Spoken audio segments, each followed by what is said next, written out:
നമസ്കാരം സുഹൃത്തുക്കളെ, ഒരുപാട് ഇടവേളയ്ക്ക് ശേഷം ഞാനും വിക്ടർ ഭായും ഒരുമിച്ച് വന്നിരിക്കുകയാണ്. ഏകദേശം 6 മാസത്തോളായി അല്ലേ? ഒരുപാട് പ്രേക്ഷകർ ചോദിക്കാറുണ്ട് വിക്ടറും ഇതിനെവിടെയാണ്. ഒക്കെ വീണ്ടും വന്നിരിക്കുന്നു. Welcome to our talk show. അപ്പോൾ ഇന്നത്തെ പ്രധാനപ്പെട്ട ചർച്ചാ വിഷയം എന്ന് പറയുന്നത് കോൺഫിഡൻസ് ഗ്രൂപ്പിന്റെ ചെയർമാൻ റോയുടെ ആത്മഹത്യ. നമ്മൾ അറിഞ്ഞു കാണും, എല്ലാ മലയാളികളും. അദ്ദേഹത്തിന്റെ ഓഫീസിൽ വെച്ച് അദ്ദേഹം വെടിയുയർന്ന് അദ്ദേഹം മരണപ്പെട്ടിരിക്കുകയാണ്. ആത്മഹത്യ എന്ന് പറയുന്നു. ഇന്നത്തെ വിഷയം എന്ന് പറയുന്നത് നമ്മൾ ചിന്തിക്കാൻ പോകുന്ന പറയുന്ന വിഷയം. വിക്ടർ ഭായ്, താങ്കൾ ഒരു അമേരിക്കയിലെ ഒരു സംരംഭകനായിരുന്നു അല്ലേ? ബിസിനസ് ചെയ്ത വ്യക്തിയാണ്. അപ്പോൾ ഇവിടെ ചോദ്യം എന്ന് പറയുന്നത്, ഇന്ത്യ ഒരു നിക്ഷേപ അല്ലെങ്കിൽ ഒരു ബിസിനസ് സൗഹൃദ രാജ്യമല്ല എന്നുള്ള പരാതിയുണ്ട്. അതിന്റെ കാരണക്കാരൻ എന്ന് പറയുമ്പോൾ രാഷ്ട്രീയക്കാരായിട്ടുള്ള നരേന്ദ്രമോദി അല്ലെങ്കിൽ രാഹുൽ ഗാന്ധി അല്ല കാരണക്കാര്. പ്രധാനപ്പെട്ട കാരണക്കാരെന്ന് പറയുന്നത് ബാബുമാര്, നമ്മുടെ ഉദ്യോഗസ്ഥ ശൃംഖല എന്ന് പറയുന്ന ഒരു കൂട്ടരുണ്ട്. അതായത് ബിസിനസ്സുകാരെ കണ്ടു കഴിഞ്ഞാൽ കൊലപാതകികളോ അല്ലെങ്കിൽ റേപ്പിസ്റ്റുകളെ കാണുന്ന പോലെ ഒരു തരത്തിലുള്ള അവജ്ഞതയോടെ കാണുന്ന ഒരു ഉദ്യോഗസ്ഥ വൃന്ദമുണ്ട് ഇന്ത്യയിൽ. അത് അന്നുമുണ്ട്, ഇന്നുമുണ്ട്. ഉറക്കെ ഞാൻ വിളിച്ചു പറയുന്നു, ഇവരുടെ അനീതിക്കുള്ള ഒരു അവസാനത്തെ ഒരാളാണോ അതോ ഇനിയും പ്രോയിമാരുണ്ടാകുമോ? നമ്മൾ കണ്ടതാണ് കഫേ കോഫിയുടെ മരുമകൻ അല്ലേ, SM കൃഷ്ണ മുഹമ്മദ് സിദ്ധാർത്ഥം മറ്റു പേരാണ് അല്ലേ, അദ്ദേഹം ചാടി മരിച്ചതൊക്കെ. അതായത് ഒരുപാട് പേര് ചിന്തിക്കും കോൺഫിഡൻസ് എന്നുള്ള പേരും കൊണ്ട് നമുക്ക് കോൺഫിഡൻസ് കിട്ടത്തില്ല. അതായത് ഒരു കഷ്ണം പേപ്പർ പോലും അല്ലെങ്കിൽ ഒരു മാസത്തെ ഒക്ടോബർ അല്ലെങ്കിൽ നവംബർ മാസത്തെ ഫയലിങ്ങിന്റെ അല്ലെങ്കിൽ ഒരു മാസത്തെ റിട്ടേൺസോ അല്ലെങ്കിൽ കിട്ടിയില്ല എന്നുള്ള പേരും പറഞ്ഞുകൊണ്ട് ബിസിനസ് അടച്ചുപൂട്ടാൻ വരുന്ന ED അല്ലെങ്കിൽ IT-ക്കാര് ഇത് എന്താണ് ഇവർ ഉദ്ദേശിക്കുന്നത്? കാരണം വിക്ടർ ഭായ്, അമേരിക്കയിൽ ഇവിടെ ഉണ്ട് അല്ലേ, IT ഇവിടെ ഉണ്ട് നമുക്കല്ലേ, നമ്മൾ IT റിട്ടേൺസ് ഫയൽ ചെയ്യുന്നു, അവർ ഓഡിറ്റിന് വരും പല സമയങ്ങളിലെ. അമേരിക്കയിൽ ഇപ്പം അവരുടെ ഉദ്ദേശം എന്ന് പറയുന്നത് ബിസിനസ് പൂട്ടിക്കലാണോ? ഒരു സംരംഭകനാണല്ലോ അല്ലെ? എന്താണ് ഇവരുടെയും ഇന്ത്യയിൽ നമ്മുടെ വ്യത്യാസം? താങ്കൾ പറയുന്നത്. ആദ്യമായിട്ട് ഞാൻ ഉപയോഗിക്കുന്ന വാക്ക് എന്ന് പറയുന്നത് അക്കൗണ്ടബിലിറ്റി. അക്കൗണ്ടബിലിറ്റി നമുക്കറിയാം. ഒരുപക്ഷെ താങ്കള് അതിനെപ്പറ്റി ബോധവാനായിരിക്കും. IRS, internal revenue service. അതെ അതെ. അമേരിക്കയിലെ നമ്മളെ എല്ലാവരെയും, അതായത് ചെറിയവൻ തൊട്ട് വലിയവൻ വരെ അവർ പിടിക്കുന്ന രീതിക്കാണ് വ്യത്യാസം. ചെറിയവനെ വെറുതെ വിടും, വലിയവനെ പിടിക്കും അവര്. വലിയവൻ ഇപ്പൊ ഒരു കച്ചവടക്കാരൻ, പക്ഷെ അവര് ഒബ്സർവ് ചെയ്യും. ഒരു 5 കൊല്ലത്തേക്ക് ഒക്കെ ചിലപ്പോൾ ഒരു കച്ചവടക്കാരൻ പറ്റിക്കുന്നു, 5 കൊല്ലമായിട്ട് പറ്റിച്ചുകൊണ്ടിരിക്കുകയാണ്. ആ 5 കൊല്ലത്തേക്ക് അവനൊരു ട്രാപ്പ് വെച്ചിട്ടാണ് അവൻ പിടിക്കുക. IRSന്റെ വലയിൽ പെടാന്ന് വരും. അപ്പൊ ഇത് ഇന്ത്യയിലെ ഒരു പ്രതിഭാസം മാത്രമല്ല, അമേരിക്കയിലും ഇതൊരു പ്രതിഭാസമാണ്. പിന്നെ താങ്കള് താരതമ്യപ്പെടുത്തിയത്, അതായത് റോയ് എന്നൊക്കെ പറഞ്ഞു കഴിഞ്ഞാല് ഇപ്പൊ CJ റോയ് വലിയൊരു നിലയിലേക്ക് എത്തി. എനിക്ക് അത്ഭുതം ഉണ്ടാക്കുന്നത്, ഇദ്ദേഹം ഇതുവരെ രാഷ്ട്രീയ ബാക്കപ്പ് ഇദ്ദേഹത്തിന് ഉണ്ടായില്ലേ? എന്റെ ചോദ്യം വിക്ടർ ഭായ്, ചോദ്യം എന്ന് പറയുന്നത് അതായത് ഒരു മനോഭാവം, അതായത് സംരംഭകരെ കുറ്റക്കാരെ പോലെ അല്ലെങ്കിൽ വിദ്വേഷികളെ പോലും കാണുന്ന അമേരിക്കയിൽ ഇപ്പൊ IRS സാറിന്റെ ഓഫീസിൽ വരികയാണെന്ന് വിചാരിക്കുക. അവരുടെ ഉദ്ദേശം എന്ന് പറയുന്നത് എന്താണ്? എന്താ ഉദ്ദേശം എന്ന് പറയുന്നത്? അവിടെ വന്നു കഴിഞ്ഞാൽ ഉറപ്പാണ് ഫൈൻ അടിപ്പിക്കും, ഉറപ്പാണ്. കാരണം എന്ന് പറയുന്നത്, കാരണം 4-5 ഉദ്യോഗസ്ഥന്മാരെ ഏൽപ്പിക്കുന്നു. ഇവിടെ ചോദ്യം എന്ന് പറയുന്നത് വിക്ടർ ഭായ്, അതായത് ഇവർ ഒരു വിദ്വേഷ മനോഭാവം അല്ലെങ്കിൽ ബിസിനസ് അടച്ചു പൂട്ടേണ്ട ഒരു മനോഭാവമായിട്ട് വരുന്ന ഉദ്യോഗസ്ഥന്മാരാണോ ഈ റോയുടെ മരണത്തിന് പുറകെ? ഞാനൊരു കമ്മ്യൂണിസ്റ്റ് അല്ല, ഓക്കെ, പക്ഷേ നിക്ഷേപകരുടെ കാല് പിടിക്കാനൊന്നും അതിന് കിട്ടില്ല. നിക്ഷേപകര് നിയമം പാലിക്കണം. ഇത് ഞാൻ ഈ കേസിന്റെ CJ റോയുടെ കേസുമായിട്ട് ബന്ധപ്പെട്ട് ഞാൻ അത്ഭുതപ്പെട്ടത് ഇദ്ദേഹത്തിന്. കാരണം ഇന്ത്യയിൽ ഒരു ബിസിനസ് നടത്തണമെങ്കിൽ അവനൊരു രാഷ്ട്രീയ ബാക്കപ്പ് ഇല്ലാണ്ട് ബിസിനസ് നടത്താൻ പറ്റില്ല. രാഷ്ട്രീയ ബാക്കപ്പ് ഇല്ലാണ്ട് ഇപ്പൊ അംബാനി അദാനിയൊക്കെ അതിന്റെ മേലെ ഇരിക്കുന്നുണ്ടെങ്കിൽ പോലും, ഇപ്പൊ കോൺഗ്രസ് ആണെങ്കിലും BJP ആണെങ്കിലും രാഷ്ട്രീയ ബാക്കപ്പ് അവർക്കുള്ളത് അവർക്ക് കൊടുത്തേ പറ്റൂ. രാഷ്ട്രീയ അധികാരം കൈയാളുന്നത് രാഷ്ട്രീയക്കാരനാണ്. അവന് നമ്മളിപ്പോ എത്ര തേച്ച് മാച്ച് വെളുപ്പിച്ച് നമുക്ക് രാഷ്ട്രീയം പറയാം. രാഷ്ട്രീയമല്ല ഞാൻ പറയുന്നത്, എനിക്ക് ഒരാളെ ഒരു രാഷ്ട്രീയക്കാരെ സൂചിപ്പിക്കേണ്ട ആവശ്യമില്ല. ആ ഒരു രാഷ്ട്രീയ ബാക്കപ്പ് ഇല്ലാണ്ട് ഒരു $1.5 ബില്യൺ ഇയാളുടെ ആസ്തി. അതായത് ഒരു 10,000 കോടി രൂപ, 10,000 കോടി രൂപയാണ് ഇയാളുടെ ആസ്തി. ഇയാൾക്കൊരു രാഷ്ട്രീയ ബാക്കപ്പ് ഇല്ലാണ്ട് അമേരിക്കയിൽ അത് കണക്കായിരിക്കണം. അക്കൗണ്ടബിലിറ്റി അവര് 1.5 ബില്യൺ ഒന്നുമല്ല. ഇവിടെ പിന്നാലെ വന്ന് പിടിക്കുക അവര്. ഗൂഗിള് ഫൈൻ അടച്ചിട്ടുണ്ട്, എല്ലാവരും ഫൈൻ അടച്ചിട്ടുണ്ട്. അപ്പൊ രാഷ്ട്രീയ ബാക്കപ്പ് എന്തുകൊണ്ട് ഇയാൾക്ക് ഉണ്ടായില്ല എന്നുള്ളതാണ് ഏറ്റവും വലിയ. പിന്നെ ഒരു കാര്യം, താങ്കള് ബാബുമാരെ പറ്റി പറഞ്ഞു. ഈ ബാബുമാര് എന്ന് ഇദ്ദേഹം ഉദ്ദേശിച്ചത് IAS ED ഉദ്യോഗസ്ഥർ അതൊക്കെ ഇന്ത്യയില് രാഷ്ട്രീയ നേതൃത്വത്തിന്റെ പിന്തുണയില്ലാണ്ട് ഒരു ബാബുവും ഒരു ബിസിനസ്സുകാരന് വേട്ടയാടില്ല. ഒരു ബാബുവിനും ധൈര്യം ഉണ്ടാവില്ല, അവന്റെ പരിപാടി അന്ന് തീർക്കും അവര്.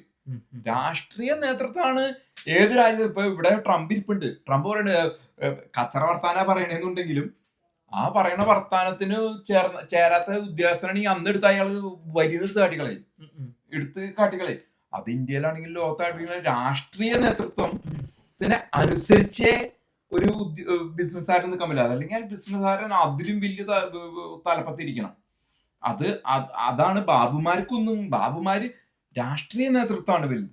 ബാബുമാർ അതിന്റെ പിന്നിലവർ ബാബുമാർക്ക് ചെറുതായിട്ട് എന്തെങ്കിലുമൊക്കെ ചെയ്യാന്നുള്ളൂ.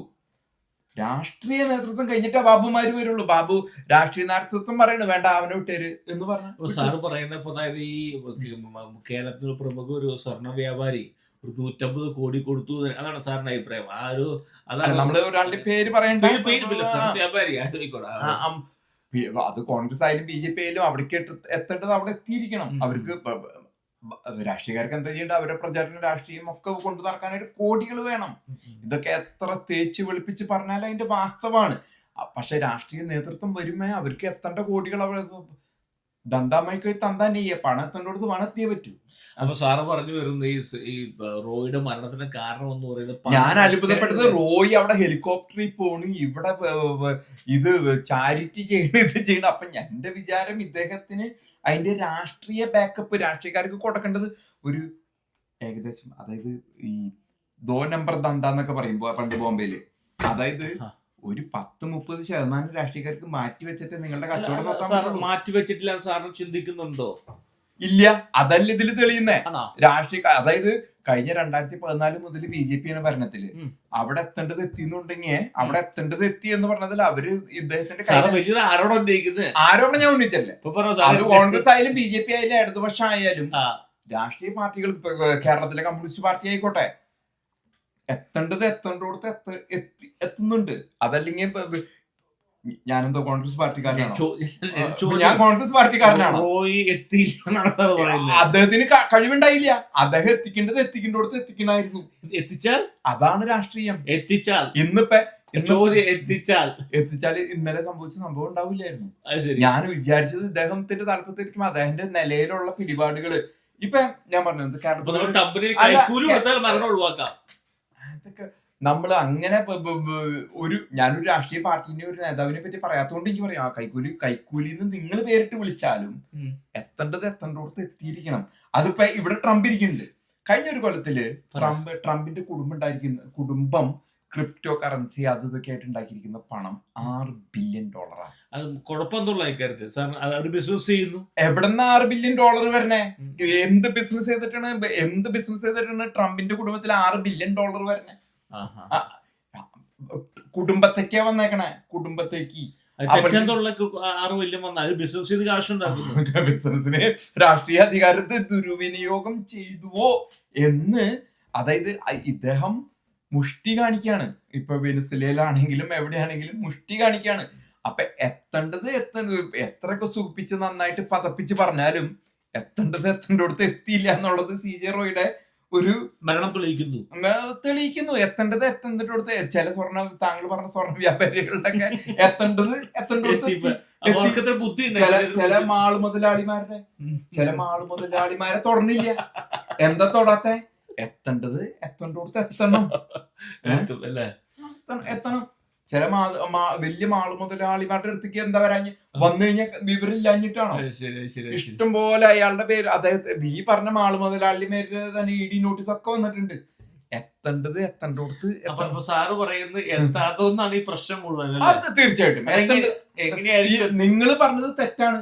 ബാബുമാരല്ല തീരുമാനിക്കണേ. ബാബുമാരോട് രാഷ്ട്രീയ നേതൃത്വം പറയുന്നത് പോയി ദാവനം പിടിച്ചോ. വലിയ ആരോപണം ചെയ്യുന്ന സാർ കേട്ടോ. ഞാൻ പേരുകളായിരിക്കും പറഞ്ഞു. പക്ഷെ സാറ് പറയുന്നത് ഇന്ത്യയിലെ മൊത്തത്തില് എത്താത്തോണ്ട് ഞാൻ ട്രംപിനെ പറ്റി പറഞ്ഞു. വലിയ സാറിന്റെ ആരോപണം വലിയ അല്ല, ഞാൻ ട്രംപിനെ പറ്റി പറഞ്ഞു.